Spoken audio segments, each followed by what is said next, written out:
Two balls and a strike to count on Taylor. Reyes fires, swinging a drive, deep left field. This is one back. Walk the ball. Let's Taylor.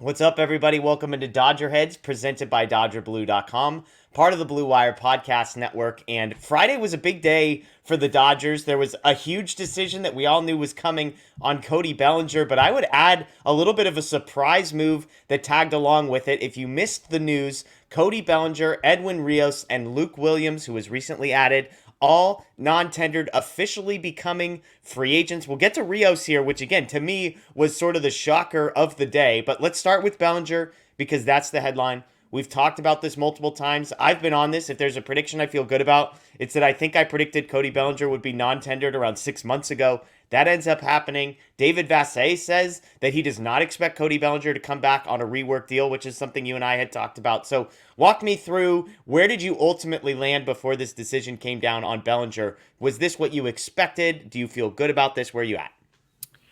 Yeah, little by little, I started to come around to this was the possibility was probably the likely outcome. And like I've said before, the kind of the turning point for me was when he got benched in Game 4 against the Padres. Up until then, I sort of thought, the Dodgers really value his defense and they're willing to, take whatever offensive struggles sort of come with that. But then, elimination game, facing a right-handed starter, Bellinger he basically was benched. And so once that happened, I thought, okay, like there's a pretty real chance, if not like the likely outcome, that he would get non-tendered and become a free agent.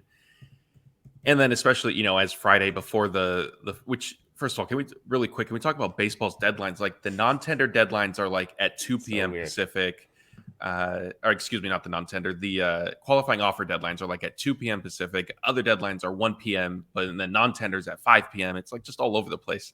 Yeah. But anyway, as we were getting closer to these that are Matt point, Moreno problems. Nobody else in the world knows when these deadlines are. But so I respect you. I appreciate it. I totally get it. I just laugh because I'm like, I was texting you like, so what time is this deadline today that they have to make this decision? Yeah, it's just all over the place. But as we were getting closer to that point, you saw like it's looking likely the Dodgers are going to do it. Now the Dodgers are exploring a potential trade before a likely non-tender, and I would have been shocked with a trade just because I don't know, like you're selling like a penny on the dollar. That would have been the greatest con of Andrew Friedman's time as Dodgers president would be if he could get something of value for Cody Bellinger on a 1-year, $18 million deal, essentially. Yeah. So the trade, once I saw that they're even considering a trade, I figured, okay, like the non-tender's coming. Yeah, this makes sense. I don't mean to beat a dead horse. In some ways, my tone shifts as soon as he was non-tendered. I've been over how bad he has been offensively. I know there are people, and they will comment below, and that's great. This is the beauty of sports. We can disagree.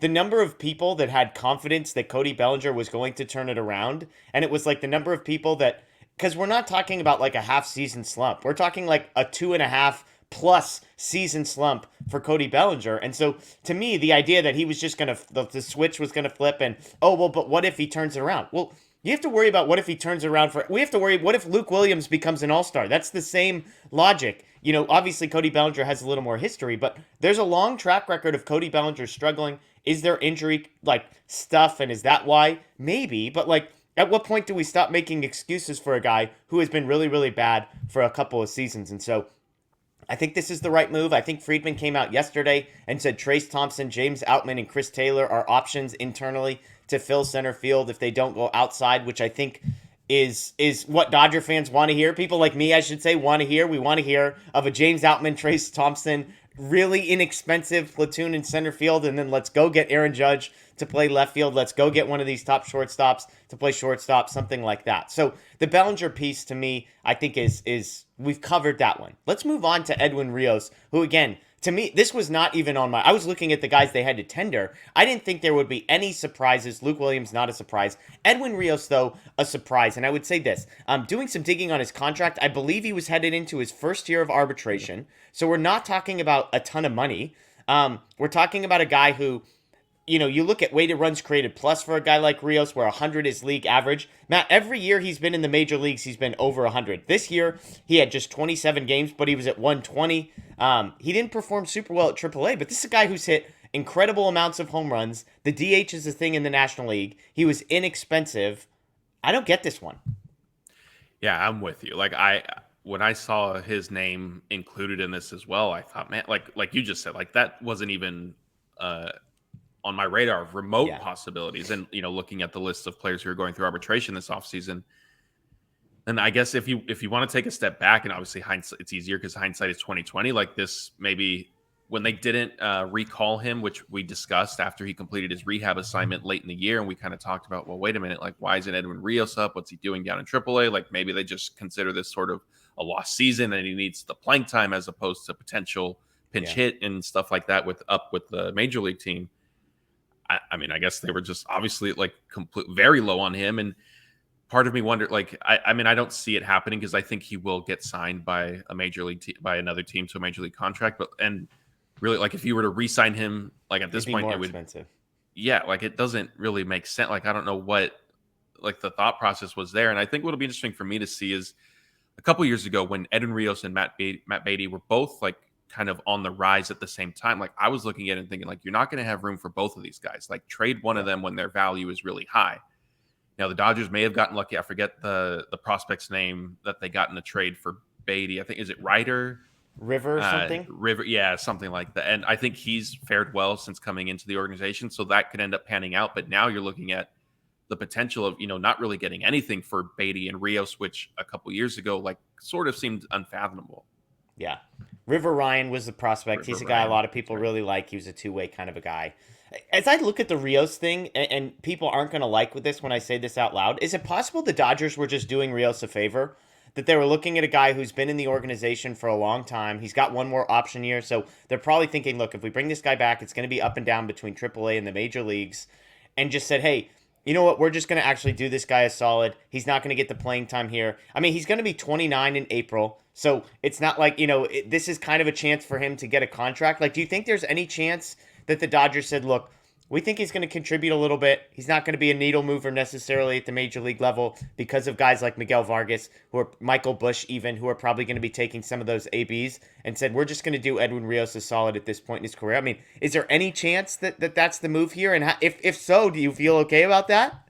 I mean, yeah, I guess if it was, a good faith thing, then hey, great on the Dodgers. I think the probability of that is relatively low just because Friedman has proven to be, a very shrewd executive. And I don't mean that as, a negative, like a criticism of him, but if there's any sort of value he can squeeze out of something, like I think he would.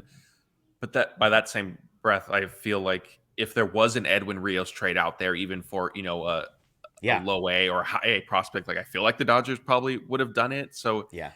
It's just a strange situation. And I think it is interesting that, like you just mentioned, Andrew Friedman did name Michael Busch as one reason why, just the fit with Edwin Rios wasn't really going to fit. And the fit wasn't necessarily going to work, excuse me. And I think I can see that, but also you're betting sort of on somebody who hasn't been up. And with Edwin Rios, like, what kind of production you can get. Yeah. I mean, you tweeted this out. With these moves, the Dodgers 40-man is down to 35 players. Clayton Kershaw re-signing, which, again, we sort of got it's done a week ago, and nothing official has come out since then, so TBD on that one. But they're at 35 before Kershaw. One other thought that just crossed my mind before we get to Luke Williams, who I know everybody is waiting to hear us talk about here. Is this an indicator of the Justin Turner and how that one plays out? Because I do wonder if Justin Turner's not coming back, there felt like there might have been a role for Edwin Rios, but maybe not both of those guys. Yeah, that's definitely fair. And I think even, is there a trade in the works, like a 2 or 3 team trade, and not maybe to get like a DH third baseman type, but just, maybe an outfielder. Like I know Andrew Friedman, like you said, mentioned some of the internal options, but the Dodgers aren't certainly going to box themselves in and say, we're only going to look internally for this. And so, who knows? There's still plenty of offseason, but definitely like in the moment, this decision feels weird. And to the Justin Turner point, I think the likelihood of him coming back, of him being re-signed, was always relatively high. And I think that's only increased in the time since he became a free agent, because there hasn't really been much speculation about, hey, like X team is interested in him and this team is also interested in. So it just kind of feels like, okay, it's sort of only a matter of time until Turner and the Dodgers agree on something. One caveat to that is that which I didn't realize until he was on 570 the other day, he didn't officially become a free agent until after MVP voting, because some of the language in the contract that he signed back with the that of course his option was declined included, like if he got MVP votes, like it could vest and stuff, like crazy things. And so they had to like kind of formally wait for that. So maybe his market will pick up now. There you go. Okay, Luke Williams, Matt. Give me your breakdown on the Luke Williams non-tender. Big move here. Yeah. Earth-shattering. I don't know how the Dodgers recover. I'm officially moving them down my power rankings. Yeah, he was with the organization for 10 days, claimed off waivers, and then non-tendered. Like I said, just over a week later, odd situation. Just part of Andrew Friedman sort of doing the roster churning that they do. I guess I don't know why you necessarily claim him if you're gonna then turn around and non-tender him and make him a free agent, but maybe there's like a handshake agreement to, hey, we're going to do this, and then re-sign you to a minor league deal with different incentives if you make the team. Who knows? Yeah, to me, it's like, why would you claim him off waivers if you had to have known that, like, what has happened in the Dodgers offseason in those 10 days that would cause the Dodgers to change course on an outfielder? Like, Tyler Anderson, maybe the one surprise, but it's like, other than that, everything has kind of played out sort of the way that you assumed it would. Like, they knew what they were going to do with Hanser Alberto. They knew what they were going to do with Cody Bellinger, even Edwin Rios. Like, why claim this guy if you know you're going to sign him? They're not short on 40-man roster spots. Obviously, if they had tendered him a contract, then it gets a little bit more complicated. But doesn't make sense to me. But hey, this is where we just trust Andrew Friedman. So again, the headline, Cody Bellinger, Edwin Rios, Luke Williams, all non-tendered. The Dodgers will have to go elsewhere to find an option in center field next season as Cody Bellinger, again, David Vassay reporting, unlikely to come back to the Dodgers on a lesser deal. That's Matt Moreno. My name is Jeff Spiegel. As always, we appreciate you joining us here on DodgerHeads, presented by DodgerBlue.com, part of the Blue Wire Podcast Network. One note, Justin Lorber, a.k.a. Future Dodgers, is going to be joining me Sunday night, 7 p.m. Pacific. We're going to do an hour-long show. We're going to be talking about the Bellinger decision, as well as the Rule 5 draft decisions. Justin's our prospect guy, so going to be good on that one, so make sure you join us there. Subscribe, ring the notification bell here on YouTube for that. Again, that's Matt. My name is Jeff. Enjoy the rest of your day. Enjoy Thanksgiving coming up. Get ready. Prep yourself for some turkey. We'll get some Matt, we need food takes from you next week on Thanksgiving, so we'll get that. But for now, enjoy your day. And as always, go Dodgers.